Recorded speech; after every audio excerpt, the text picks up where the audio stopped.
Hey, what's up everyone? The latest update, version 2.0.1, rolled out alongside a free expansion.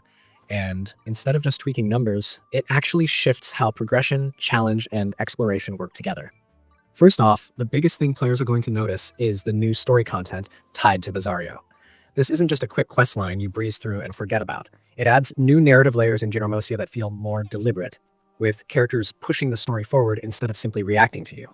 The pacing is slower in a good way, letting moments breathe, and there's a stronger sense that your choices and preparation actually matter. Combat encounters connected to this storyline are tougher, more structured, and clearly meant for players who've already invested time mastering their life skills, rather than newcomers jumping in fresh. Then there's Snoozaland, which honestly feels like the most experimental addition the developers have tried so far. This area plays completely differently from the rest of the game.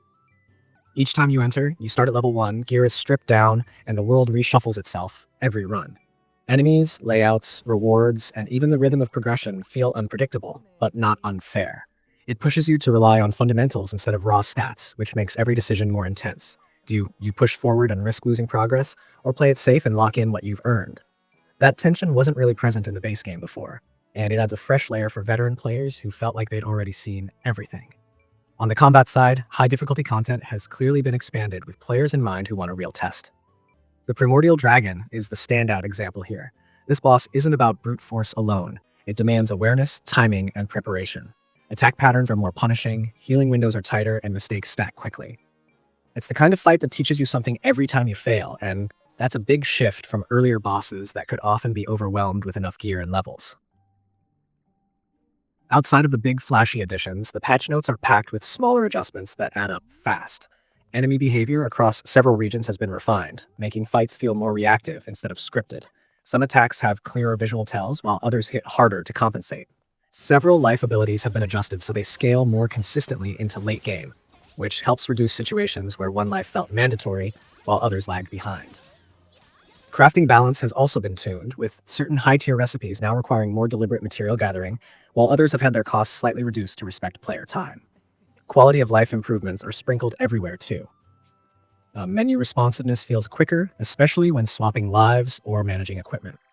Load times between zones have been subtly reduced on supported platforms, which makes repeated farming routes far less annoying. Quest tracking has been cleaned up so objectives update more reliably, and a few long-standing bugs tied to multiplayer desync and quest completion have finally been squashed. There were also fixes for rare crashes during long play sessions, particularly when fast-traveling repeatedly or exiting Snoozaland runs under specific conditions. Another thing worth mentioning is how rewards are handled now. The update improves drop consistency in high-level content, meaning tough fights are more likely to feel worth the effort. Rare materials and unique items still feel special, but the frustration of doing everything right and walking away empty-handed has been reduced. This also ties into progression pacing, which now feels more even across different playstyles, whether you prefer combat-heavy lives or crafting-focused paths. Overall, this update feels like a statement of intent. Instead of just adding more content for the sake of it, it reinforces the idea that fantasy life can grow into a deeper, more challenging experience without losing its charm. The game still has that cozy, playful personality, but now there's a stronger backbone supporting players who want to push themselves, experiment, and keep coming back long after the credits roll. It's the kind of update that doesn't scream for attention but earns it over time. And if you're already invested in the world, you're probably going to feel the difference the more hours you put in.